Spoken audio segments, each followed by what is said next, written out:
So it says that for each of the velocity versus time graph, draw the corresponding A versus T along with its motion diagram.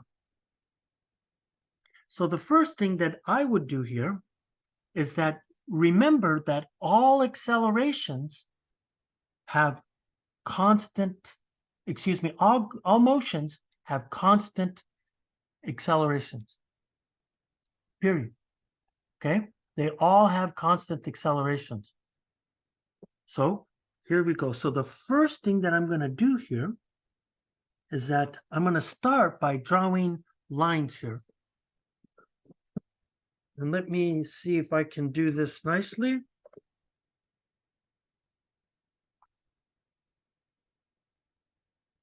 So here I go. So the first thing that I'm going to do here is that I always want to transfer my interval changes from the velocity curve to the position curve all the time. We always want to do that. So let's look at this first one right here. So what we're seeing here is that note, if I look at the value of this guy right here, you can see immediately that this has a speed of 0. So the fact that I look at this next interval right here, right? If I look at this next interval right here, up here, you can see that between these 2 points, that this tells me right away that this guy has a positive speed. And then this guy here then tells me that I have a constant speed right there. So how do I draw my motion diagram for this situation here? Now, they're not going to correspond to these intervals here. And you know what? I'm going to run into trouble because everything's going to be really, really, really, really tight here. So I think I'm going to move this down and just look at each of the individual situations. So that way, I'm not going to run out of space here. So again, I'll do this very quickly here. I'm going to, again, try to transfer this thing down. And I'll transfer this guy down. And then this way, I won't have space problems. So we already said that this was 0. This was a positive speed. This was a constant speed. So now let's look at what happens on this diagram here. So the first thing that I see here is that I'm going to label my times. So I'm going to say that this is 0.1, this is 0.2, and this is 0.3. So what you're seeing here is that from time 0 to 1, we're going to say that the object is at rest. So in this case, I'm going to set up my axes. So I'm going to immediately say that my coordinate axes, I'm going to define that as positive and that is negative. So when I look at 0, this is 0, it's going to stay there. And after some time, it's still going to be here. So it's not until you get to 0.1 that this thing actually starts moving.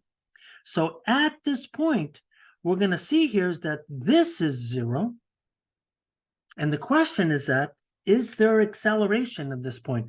I'm going to say that there's no acceleration because the velocity is not changing. So right away, what I can say here is that between 0 and 1, I have 0 acceleration. It's not moving. But now there's a slope to the velocity curve. So that means if there's a slope to the velocity curve, then that means, look what happens at 0.1. I still start with the speed of 0. maybe I'll color these. Okay, I'm going to say that my speed is 0 here, and my speed is 0 also here, but now this acceleration here is 0, but now this acceleration is not 0. I now have positive acceleration. So what does that mean? I speed up. So that means here is that when I get to some point here, that acceleration now tells me that I have some speed. And after some point here, let's say I get to here, I'm going to call this point 2. I have now sped up to this acceleration right here. So I'm going from this speed to that speed right there. And you could see here at this point, this is where acceleration now goes to 0. So this whole interval has 0 acceleration, but now at point 2, what you're going to see here is that this acceleration now goes to 0 because look at the velocity, it's not changing. So then if I look at my acceleration, so from here to here, you could see here, for this interval, I'm going to have some acceleration that is positive. So this increase in the velocity here is due to this positive acceleration that is speeding this object up. Now, the speed of this object does not change. And so when I get to point 3,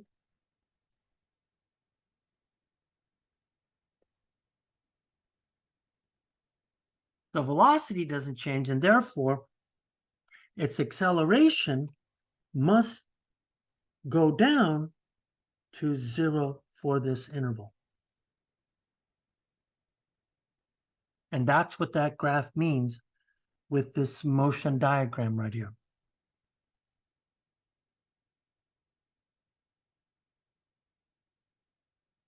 So what I want to do here is that now I want to do the same thing for the next one.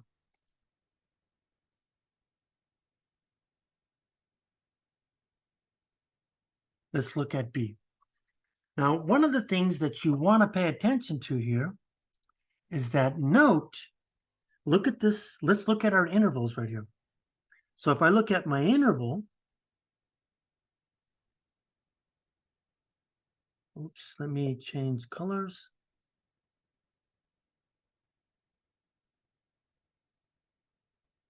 You could see here is that I'm drawing one where I think we should talk about the points here.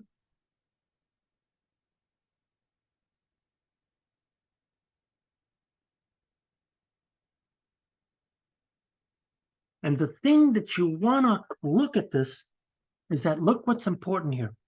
This region up here is positive. This region down here is negative. So that means here, at this point right here, that means that there's a change in direction. Because I'm going from positive velocity to negative velocity. So if I have a change in direction, that means that this is a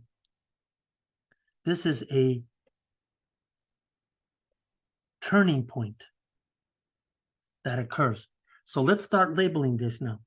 So here's 0. I'm going to call that 1. I'm going to call that 2, 3, and then 4. So let's look at this. So if I go from 0 to 1, note that the slope is 0. So if I go from 0 to 1, that immediately tells me that the slope is equal to 0. So that tells me the acceleration is 0. There's no change in the velocity. So right away, we can come in here and we can say here, this acceleration right here must be 0. Now look at the line here. the line from 1 to 2 to 3, that's a negative slope line. So if I go from 1 to 2 to 3, note that the slope is negative. That implies that the acceleration is also negative. And it has to be negative for the whole interval. So when I go and I look at the acceleration, what is changing? The velocity is this negative acceleration. So this guy is causing these changes right here. And then finally, when I go from 3 to 4 here, you're seeing here is that the slope is equal to 0, so that tells you that the acceleration is 0 again. So I have 0 acceleration. So now we have to look at the motion diagram. So what am I looking at with the motion diagram? So we know that there's a turning point at point 2. So let's start to draw the motion diagram. So what we're seeing here is that I'm at point 0 right here. And I know that I'm moving at constant velocity. So let's do that here. So that means I'm going to go from here to here. And I'm going to say that this is point 1 right here. So what do I see in this motion? The fact that the velocity is constant, that tells me that the acceleration is equal to 0 for this interval. But note, because these intervals are all the same displacement, that acceleration right here is 0. When I hit point 1, I now have a negative acceleration because the slope is negative. So that means I have an acceleration interval that's negative. Because the velocity and the acceleration are in opposite directions, that means it has to be slowing down. So what am I going to do? I have to decrease my intervals. So look what I'm going to do. From 1 to 2, it slows down. From 2 to here, it's even going to slow down even more so. So what I'm seeing here is that if I look at my interval, look at my interval from here to here. It's smaller, so my velocity has to be smaller.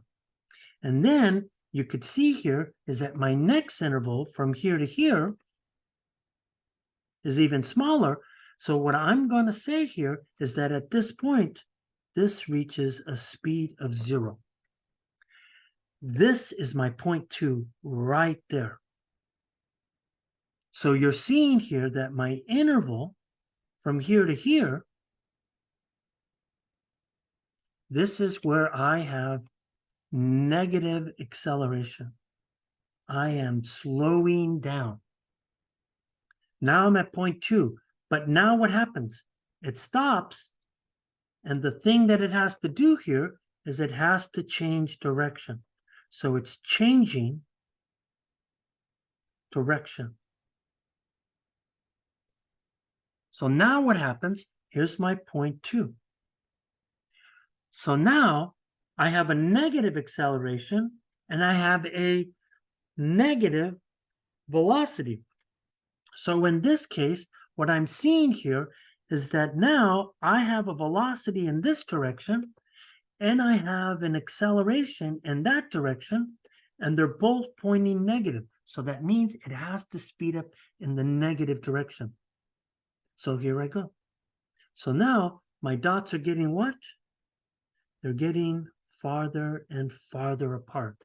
So now my velocities are increasing and increasing, and I'm seeing my speed change.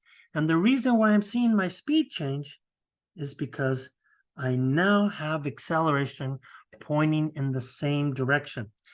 And now what I'm going to do here is that I'm going to say that this is my 0.3 here. So therefore, at this point, at 0.3, you could see that the slope is 0. So then at this point, I now see constant velocity occurring. And the reason why I have constant velocity is because my acceleration is 0. That's my motion diagram for this one. So now let's go to the last one and finish up this graphing example, that is. So now let's look at this guy again. So I'll label this point here as 0, 1, 2, 3, 4. This is a complicated one. There's a lot going on this guy. So what am I actually seeing in this case here? So in this scenario here, what I'm going to do here is that I'm going to be brief with my motion diagrams because there's a lot going on. But again, we got to transfer this to the acceleration curve just to make sure that we're looking at all of the intervals and looking at all the important points.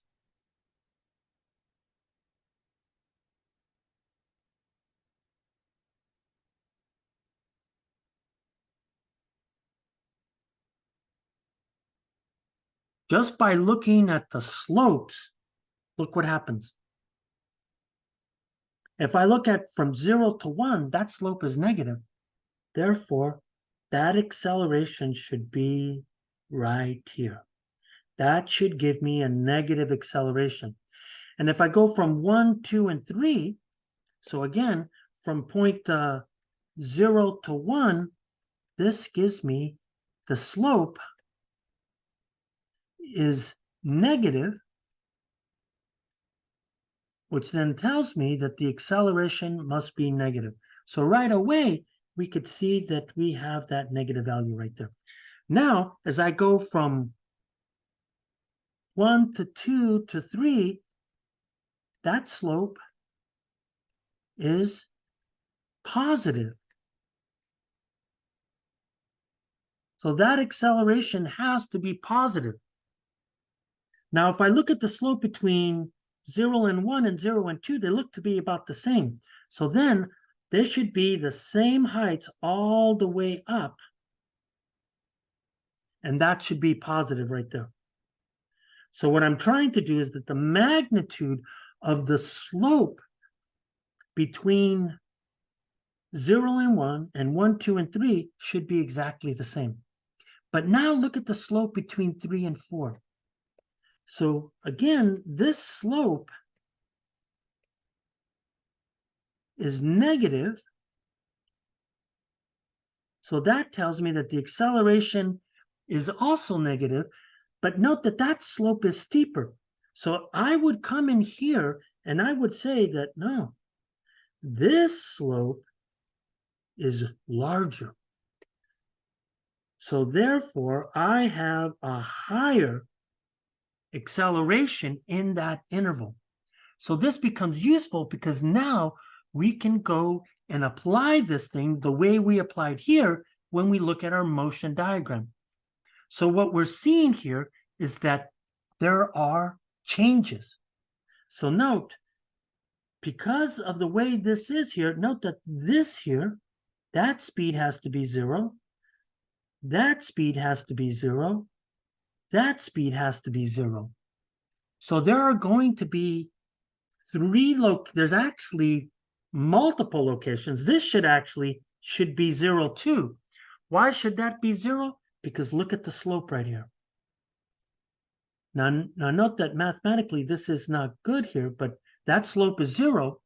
So there are 4, look at that. And even up here, the slope is 0. I'm not doing a good job here because I skipped these two.